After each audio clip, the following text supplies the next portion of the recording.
and gentlemen, the story you are about to hear is true. The names have been changed to protect the innocent. Dragnet.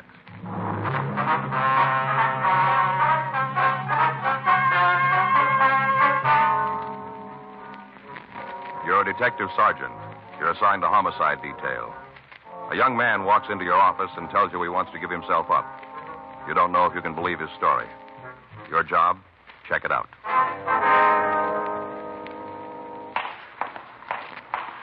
It was Monday, December 10th. It was cold in Los Angeles. We were working the day watch out of homicide detail. My partner's Frank Smith.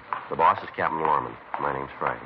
We were on our way back from records and identification. It was 11:15 a.m. when we got to room 42, the squad room. Joe? Yeah, Danny. Kid waiting to see you. Did he say what he wanted? No, said he wanted to talk to you, nobody else. Did he give a name? No, nice-looking kid. All right, we'll talk to him. Be right with it, Joe. I'll check the book. All right. All right, do you want to see me? You Sergeant Friday? That's right. What can I do for you? I want to talk to you. Nothing in the book, Joe. What's your name, son? Emil Salter. Emil, this is my partner, Frank Smith. Hello, Mr. Smith. Hi, son. Why'd you ask for me? Well, they told me to. Who's that? The men in that room across the hall, the business office. I see. I sure hope you can help me, Sergeant Friday. I'm in trouble. Real bad. All right. So I'll sit down here and you can tell us about it. Go ahead. Well, one thing, you should know I came in to give myself up. Is that right? I didn't mean to do wrong. All right, what'd you do? Killed a man. Emil Charles Salter was 18 years old, 5 feet 7 and a half, 137 pounds. He had light blonde hair and blue eyes. He was wearing a tan windbreaker and tan pants. He looked tired, and he told us that he hadn't eaten in several hours. We sent out for some hot coffee and sandwiches. Frank checked his name and description through R&I, but he found that he had no record in our files. We asked him to tell us the story. Do you know the man you killed? No, I never saw him before. Well, how'd you kill him? Ran him down. In a car? No, a truck. Well, where'd this happen? Coast Highway near Malibu. Just this side. When? Last night. I guess it must have been around 10. It should have been around then because I left town at 8:30. It took about an hour and a half to drive up there. Now, you sure the man was dead? Yeah, I looked at him. It wasn't hard to tell. Did you try to help him at all? No. As soon as I looked at him, I knew there wasn't anything I could do. I just got back in the truck and took off. Where's the truck now? I left it. Just the other side of Malibu. It broke down, so I left it. Mm-hmm. When it stopped, I sat there for a while. Tried to think why I was hung up in something like this. Tried to figure why. Didn't come, so I got out and started to walk. Uh-huh. All the time I was thinking about the man. I could almost see him. Guess it got to me, so I came back, caught a ride, and came back. Mm-hmm. Hey, Joe, here's your food. Oh, thanks, Danny. Where we owe you? Come to $1.60. Wait a minute. You got 15 cents, Frank? Oh, yeah, I guess so. Yeah, here, Danny. Thanks. A couple cartons in there, black. Right, thank you. All right, here, Emil. Help yourself. Thank you. Sure hungry. I haven't had anything to eat since last night. Mm-hmm. You want to tell us about the truck? Yeah. Where'd you get it? I stole it. That's wrong, too, I know. Everything I do seems to be wrong. Where'd you take it from, son? Parking lot near where I used to live. Where's that? A rooming house on 9th Street near Figueroa. Can you show us where the truck is now? I guess so. I don't think anybody could move it. Broke down, like I said. Where you from, Emil? Waukesha, Wisconsin. It's a small city near Milwaukee. Maybe you've heard of it. No, I can't say I have. Got good water. Springs and wells. Real fine. Manufacture things, too. Motors, jacks, lots of things. Mm-hmm. Sure is a nice little place. How come you left there? Lots of reasons. In trouble? Yeah. In a way, nothing serious. It was lots of things. You know, at home. I don't know just how to say it. You ever been arrested? No. Well, not booked or anything. Cops took me in a couple of times. What for? Little things. Like one night we broke in a church. Didn't go in to steal anything. One of the guys just wanted to play the organ. Mm-hmm. Your parents alive? Yeah. When'd you leave home? Last July. I thought about it for a long time. Figured I might have a better chance where nobody knew me. Looks like it didn't make any difference. When did you get here? Last part of July. Sure was different than Waukesha. What do you mean by that? Well, it's so big. Then I didn't know anyone. Pretty lonesome at first. And then I got lucky. Yeah?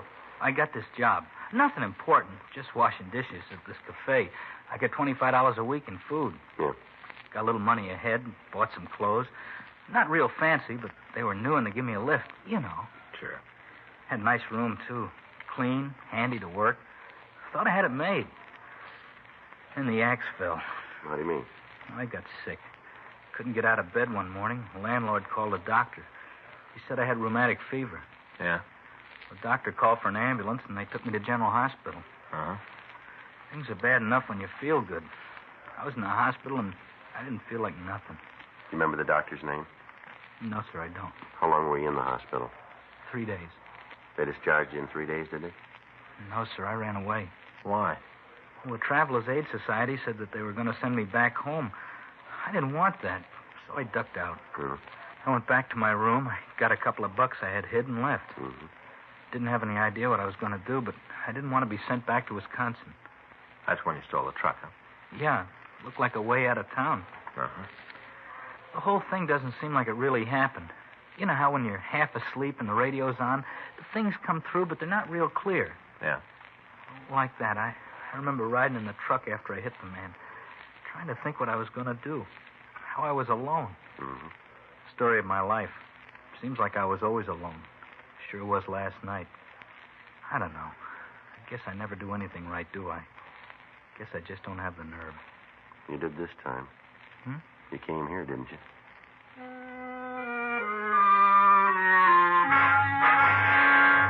We put in a call to accident records and verified Emil Salter's story. The body of a man identified as Lloyd Holtman, transient, had been found by officers of the Highway Patrol.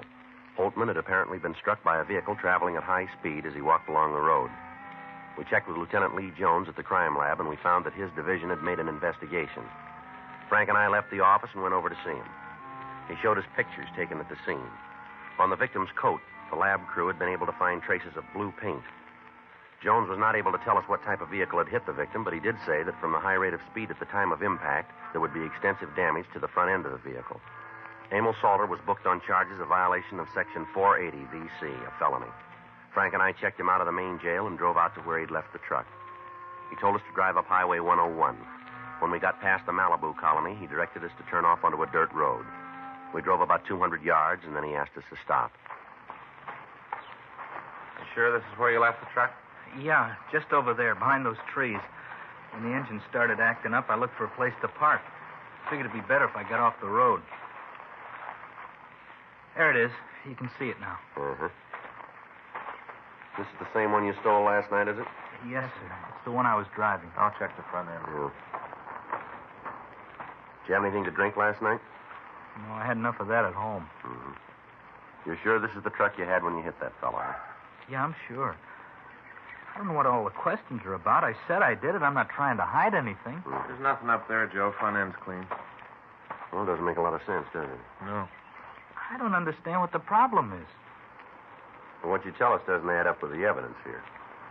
What do you mean? Well, the report we got says that the man was killed by a blue vehicle. Uh-huh. Now, take a look at that truck, will you? Yeah? Black. We put in a call to the office, and we asked them to send the tow truck out and impound the vehicle. We stood by until they arrived. Frank and I drove Emil Salter to the scene of the accident. He pointed it out for us. According to the information we'd gotten, the location he gave us was the place where Lloyd Holtman had been found. We checked the area, but we failed to come up with anything new. 5:20 p.m., we returned the suspect to the main jail, and we went back to the office. We sent a radiogram to the authorities in Waukesha asking for all available information on Salter. At 6:47 p.m., we checked out of the office. The next morning, December 11th, Frank and I met in the squad room. Hi, Joe. Good morning. See the morning papers? Yeah, guess there isn't much news, huh? Well, sure gave Salter a lot of space. Yeah, wish we could find the answers. I called Lee when I got in. They went over the truck, found a lot of the kids' prints, but they didn't turn anything that would point to an accident. The way the body looked, there should be something on the car that ran him down, shouldn't there? Excuse me. Yes, sir. I wonder if y'all could help me out? Well, we'll try, sir. Come on in. What is it you want? What, their kid in the paper? Sir? You know, a young kid that ran down the old bum, Emo something? Salter. Yeah, that's it. Well, what do you know about it? Well, just take it easy now. A couple of things I got to be sure of before I tell you anything. All right, what's that? Well, I ain't going to get mixed up in nothing. We can't promise you that till we heard what you got to tell. Now, I'm wasting my time. Bye. All right, just a minute. Huh? Maybe I better straighten you out, mister. On what? Well, this kid's sitting in jail right now. He's got a pretty serious charge against him. I didn't make it. Yes, sir, that might be true, but I better tell you this. If you know anything about a felony that's been committed, and you withhold that information, you're liable for prosecution as an accessory. Do you know that? That's the law? Those are the words. Now, the only thing we're interested in is getting the case off the books. We're not going to give your name to the papers. That's a promise? That's a promise. Okay. I told you it'd be pretty bad for me if any of what I tell you gets back to my family. All right. Now, what's your name? Lawrence States. That's Loren? Yeah. You want to sit down? Oh, yeah, thank you. Now, what do you know about this? That emo kid, he ain't guilty. How's that? He didn't do it. How do you know? Oh, I seen the accident. Seen the whole thing. You want to start at the beginning?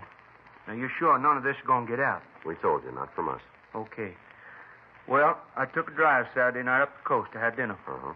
Now, on the way back, I stopped and parked a while. You know, kind of looked out at the ocean. Yeah. Well, I was just leaving, and I saw this old guy walk along the road, bent stiff, you know. Had a blanket roll on his back, just walking along. You know how to do. Yes, sir. All of a sudden, this car come roaring down the road. Thing must have been doing at least 90. Come roaring around a turn right at this old guy. Mm-hmm. Well, sir, the old guy saw the car coming right at him, kind of turned and started to run. Wasn't any place for him to go. It's where the road's cut right out of the mountain, you know. Yeah, we were there, we know. Well, I guess he figured the driver swing around him or something, so he run over the side of the pavement, trying to get out the way. Mm-hmm. Didn't do no good. That car plowed right into him. Must have knocked him 150 feet. 122. Well, it seemed a lot further than that. Mm-hmm. Did the driver make any attempt to stop after he hit the old man? Yeah, pulled over the side of the road. Didn't get out of the car, though. Uh-huh. Just stayed there a minute, then he drove off. Yes, sir. Well, sir, I was going to go over and see what I could do for the old fella. I really was. And then this truck drove up. Guy stopped and got out. Walked over to the fella. I figured he'd be able to take care of it, so I left. Did you see the driver of the truck? Yes, sir. Saw him good when he walked in front of the headlights. The same fella in the paper, that emo, what's his name? Salter. Yeah, Salter. You're pretty sure it's the same man? Yes, sir. Now, like I told you, I got a good look at him. Mm-hmm. How about the other man? What can you tell us about him? Not much, except he was driving too fast. Well, how about the car? You know what kind it was? I didn't get a good look at that. How about the color? You notice that? Yeah, it was a blue, kind of light color. Can you give us any description of the driver? No, sir. Could you tell us if it was a man or a woman? Oh, it was a man. I noticed that when he slowed down. He kind of leaned out the window and looked back down the road. It was a man, all right. Could you see the color of his hair? Anything at all about him? No, sir, there wasn't any lights up there. You know, it was dark. Mm-hmm.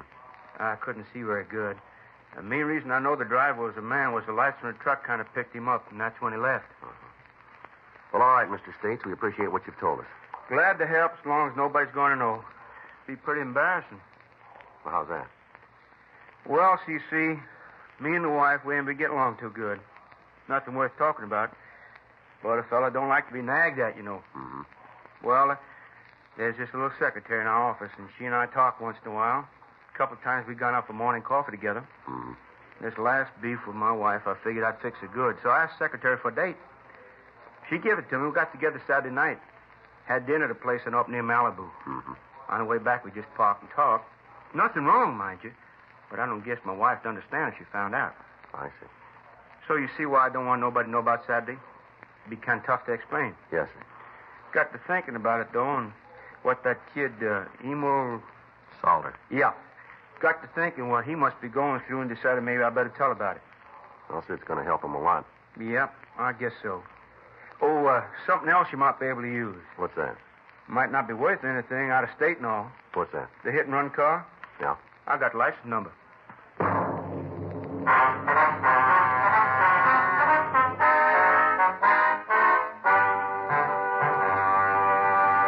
You are listening to Dragnet, the authentic story of your police force in action.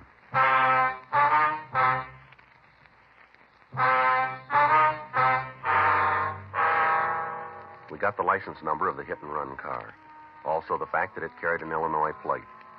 We put out a local and an APB on it. We got in touch with the Department of Motor Vehicles back east, and we obtained the owner's name. According to their records, he had notified them that he was moving to California. They were able to supply us with a North Hollywood address for him. We checked the name through our records section, but we found nothing. At 5:20 p.m., Frank and I drove out to see him. Yes? Charles Bookman, That's right. police officers. We'd like to talk to you. Come on in. Thank you. This is my partner, Frank Smith. My name's Friday. Hello. How do, sir? I was just having dinner. You mind if I tell my wife to go ahead? Well, we can wait if you like. No, I'll be right back. All right. You want to wait just a minute? Mind if we go with you? I'm just going into the dining room. Yes, sir, but we'll still have to be with you. What's this about? You own a 1954 Pontiac, Yeah, light blue. that's right. Something happened to the car? We want you to tell us, if you will. Well, I don't know what this is all about. Seems you ought to be able to tell me. Where is the car? Well, I don't know. You own a car and you don't know where it is? That's right. Has it been stolen? Well, I don't know. For all I know, it could have been. I haven't seen it for a couple of days. Well, who has it, do you know? My brother-in-law. I let him drive it. You don't know where he is. No, if he smashed up the car, he's going to pay for it, though. I'm not going to be responsible. I'm afraid he's done more than that. I don't know. He's a real bum. My wife's kid brother can't hold a job for more than 5 minutes. All the time sponging off me. When'd you let him take the car? Let's see. It was Saturday morning. I told him I wouldn't be using it for a couple of days, said he could have it. Mm-hmm. Look, it's my car you're asking about. I got a right to know. If something's wrong, I ought to notify the insurance company. Yes, sir, we understand. But it'd be better if we talked to your brother-in-law about it first. You want to give us his full name? Casey Stedman. Steadman, is that right? That's right. How about a description? No problem. I think I got a picture around if you want that. Yes, sir, it'd help.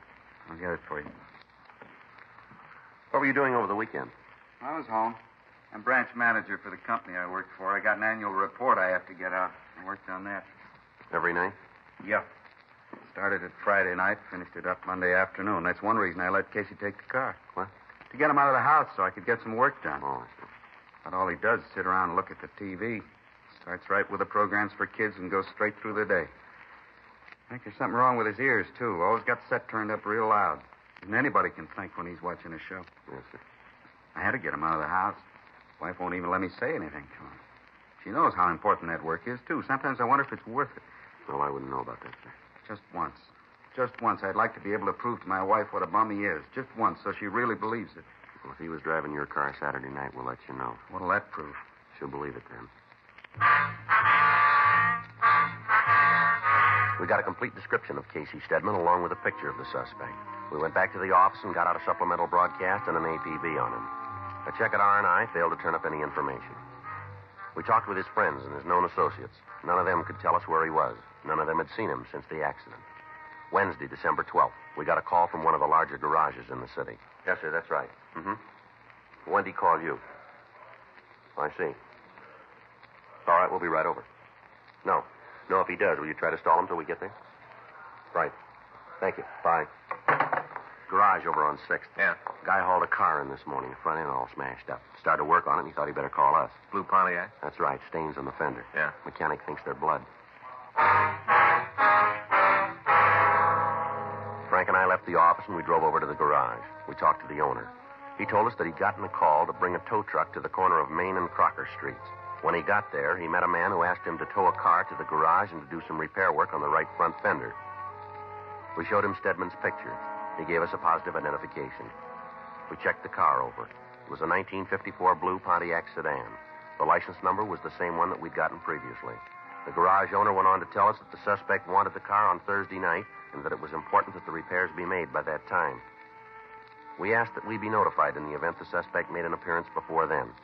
We called the crime lab and we asked them to come down and go over the car. Frank and I went back to the office and we met with Captain Lorman. We told him what we'd found. He told us to be at the garage the first thing Thursday morning in the event Stedman made an early appearance. Frank and I got there at 7:30 a.m. At 4:30 in the afternoon, the suspect still hadn't shown. 4:45, 4:50 p.m. Maybe he figures something's wrong. Doesn't seem likely. No way for him to find out. Think his sister tipped him? No. Bookman said he wouldn't say anything to her about it. Uh-huh. Met him, Frank. Yeah. We got a live one. Well, let's take it. Stedman, Yeah? I'd like to talk to you. Why? Do I know you? Police officers. You on that blue Pontiac over there? Grab him, Joe. All right, mister. Take it easy. Go! I know nothing about it, nothing. I never saw the car before. The fellow that towed it in says you're the one who called him. Well, he made a mistake. Must be a lot of men who look like me. Nothing special about me. Our crime lab's gone over the car. As soon as we roll your fingerprints, we'll be able to tell for sure. What's that going to prove? Maybe I did drive the car. Nothing wrong with that. No law that says a man can't drive a car. We got one that says you can't use it to kill somebody. I didn't do that. Yeah, sure. Oh, you don't believe me, do you? Nope. That's kind of lousy, isn't it? How do you mean that? You walk in here, you already made up your mind I'm guilty. You call that fair? We just got to go with the evidence, mister. Well, you got nothing to prove I was in that car. Nothing to show that I killed anybody. Just trying to make me say I did something I don't know nothing about. All right, come on, let's go. You just wait. You take me to court, I'll tell the whole world about this lousy deal. Yeah, well, I don't know about the world. Yeah? But we'll be there to listen. We took the suspect back down to the city hall. As soon as we had his fingerprints taken and compared with the ones found in the car, we showed him the physical evidence that we had. When it was presented, he confessed to killing Lloyd Holtman. He made a statement, and we took him over to the main jail where he was booked in on a charge of violation of Section 480 V.C., a felony. Before we left the jail, we had Emil Salter brought from his cell to one of the interview rooms. He looked like he hadn't slept for several days. Sit down, Emil. Thanks. How do you feel? Not too good, Mr. Friday. Oh, we got some news for you. Yeah? You didn't kill that man. You're not lying to me. No, we've got the guy that did it. Oh, that's good. Since that night, all I've thought about was that man lying there. I'm glad it wasn't me. Yeah? You know, you still have to answer for auto theft. Sure, I know. Funny. The reason I left home was to build something new. Here I am in jail. Mm-hmm. Just me, I guess. I blame my parents, my brothers, everybody. All the time it's me. There's nobody else to blame, really. Well, you can try it again, Emil. Yeah. But it'll probably be the same. Always on the outside looking in. What do you mean by that? Well, like back in high school. Maybe you'll think it's funny, but like one time I wanted to go to the junior prom. Real bad. Didn't have the right clothes. Didn't have a date. Who'd want to go out with a shrimp like me? Well, did you ask anybody to go with you? No, I knew better. But I went to the prom anyway. Mm-hmm. All by myself. No date, no nice clothes. Just old cords and a beat-up jacket. Want to know how I went? Uh-huh. I sat on the fire escape. Yeah, I watched the whole thing through the gym window, sitting on a fire escape. They had lanterns and stuff. Kids all dressed up real pretty. It was nice to watch. Mm-hmm. Saw the Grand March, everything. Only one trouble. Yeah? Like I said, I was all alone, looking in from the outside. Well, we got to shove off, Emil. Well, thanks for coming over. It's all right. See you, son. Sure. You want to wait here? We'll send an officer in for you. Yes, sir. Thanks again.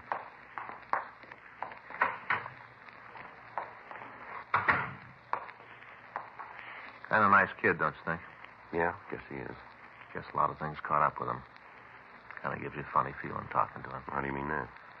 Well, you know how when he worked all night and you get home early in the morning? Mm-hmm. You're too tired to sleep and you hear a train whistle from the other side of town. Listening to that kid, I got the same sort of feeling. Mm-hmm. I don't think he's a bad kid, not really. You think I'm wrong, Joe? Well, I guess if you are, it makes two of us. Yeah? That whistle you're talking about? Uh-huh. I hear it every once in a while myself. The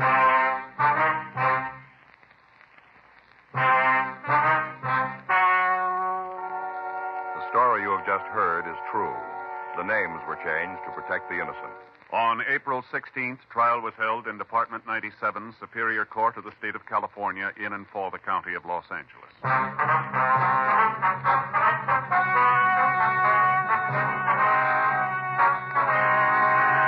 Casey Harrison Stedman was tried and convicted of violation of Section 480 of the Vehicle Code law. Violation of Section 480 V.C. is punishable by imprisonment in the state penitentiary for a period of from 1 to 5 years. Emil Donald Salter pled guilty to one count of grand theft auto. In the interests of justice, he was placed on probation for a period of 3 years.